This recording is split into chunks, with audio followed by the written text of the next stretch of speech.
নজর রাখছে খেলার খবরের দিকে। ইডেনে ভারত বনাম দক্ষিণ আফ্রিকার প্রথম টেস্ট ম্যাচে ভারতের পরাজয় এবং ব্যাটিং এর দুর্বলতা নিয়ে প্রশ্ন উঠেছে। লজ্জার পরাজয় গৌতম গম্ভীরের। ঘূর্ণি পিচে সাউথ আফ্রিকার বিরুদ্ধে নাজেহাল ভারত। ভারতীয় কোচের রণনীতি নিয়ে ফের প্রশ্ন। এ নিয়ে জানবো বিস্তারিত। আমাদের সঙ্গে যুক্ত হয়ে গেছে প্রতিনিধি শেখ মনিরুল। মনিরুল, কি জানতে পারছো? দেখো যে আজকে মানে ইডেনের এই যে ঘূর্ণি পিচ, সেই ঘূর্ণি পিচে কিন্তু সম্পূর্ণ পর্যদস্ত হলো ভারতীয় ব্যাটিং লাইন আপ এবং রবীন্দ্রচন্দ্রন আশ্বিন যেটা জানিয়েছেন যে ভারতের আজকের যে ব্যাটার, সেই ব্যাটারদের ক্রিজে পড়ে থাকার মতো কোনো মানসিকতাই ছিল না, যার ফলেই কিন্তু ভারতের এই শোচনীয় পরাজয়। এবং স্পিনের ক্ষেত্রে বিশেষ করে যে স্পিনের ক্ষেত্রে ভারতীয় খেলোয়াড়দের নতুন রৌপ্য ধরা পড়েছে বলে অশ্বিন মন্তব্য করেছেন। অন্যদিকে তোমার হচ্ছে একসময় ভারতীয় যারা ব্যাটার তারা কিন্তু স্পিন খেলতে সিদ্ধ হস্ত ছিল।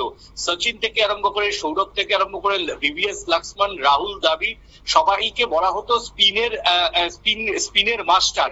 এবং এই ইডেনেই যেভাবে রাহুল দ্রাবিড় এবং তোমার হচ্ছে অস্ট্রেলিয়ার বুক থেকে রাহুল দ্রাবিড় এবং ভিভিএস লক্ষ্মণ জুটি মানে একেবারে হেরে যাওয়া ম্যাচ যেভাবে জিতিয়ে নিয়ে এসেছিল এই ইডেনেই, সেই ইডেনেই কিন্তু মাত্র 123 রান আজকে তুলতে পারলো না ভারতীয় ব্যাটাররা। ঋষভ পন্থ, কে এল রাহুল, যশস্বী জয়সওয়াল, ধ্রুব জুয়েল, অজয় জাদেজা, মার্জনা করবেন জাদেজা এবং হচ্ছে ওয়াশিংটন সুন্দররা সবাই কিন্তু ব্যর্থ। এবং গৌতম গম্ভীরের যে প্লেয়ার সিলেকশন, এবার প্লেয়ার সিলেকশন নিয়েই কিন্তু তোমার হচ্ছে প্রশ্ন উঠতে শুরু করলো। ডোমেস্টিক ক্রিকেটে প্রায় 3 বছর মানে 3 বছর টানা পারফরমেন্স করে বাংলার ছেলে অভিমন্যু ঈশ্বরনকে দলে নেয়নি গৌতম গম্ভীর।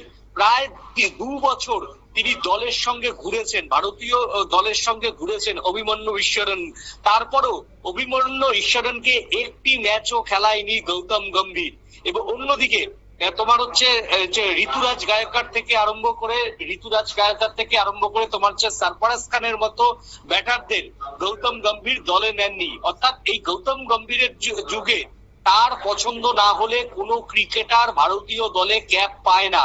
আর এই গম্ভীরের যে তোমার হচ্ছে লবি, সেই গম্ভীরের লবিতেই কিন্তু আজকে গম্ভীরের নেতৃত্বাধীন ভারতের শোচনীয় পরাজয় হলো। ইডেন গার্ডেন কিন্তু অনেক ক্রিকেট ইতিহাসের সাক্ষী, আর সেই মাঠে ভারত যেভাবে হারলো, তারপরে অনেকে ক্রিকেট বিশ্লেষকরা মনে করছেন যদি গম্ভীরের সামান্যতম লজ্জা থাকে তিনি আজকে ভারতীয় ক্রিকেটের কোচের পদ থেকে পদত্যাগ করবে। যেভাবে ভিভিএস লক্ষ্মণ, রাহুল দ্রাবিড়, সৌরভ গাঙ্গুলীরা একটা সময় স্পিন খেলে তোমার একের পর এক ম্যাচ জিতিয়েছে, সেখানে মাত্র 123 রান করতেই এই ব্যর্থ। আর অন্যদিকে এই তোমার সাউথ আফ্রিকা টিমে কিন্তু কোনো বিশ্ব সেরা স্পিনার নেই।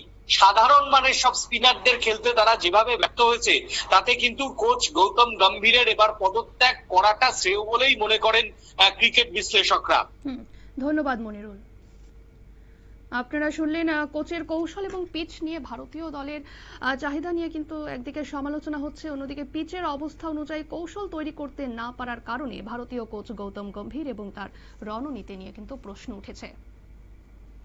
নিয়ে নিচ্ছে ছোট্ট একটি বিজ্ঞাপন বিরতি, সঙ্গে থাকুন।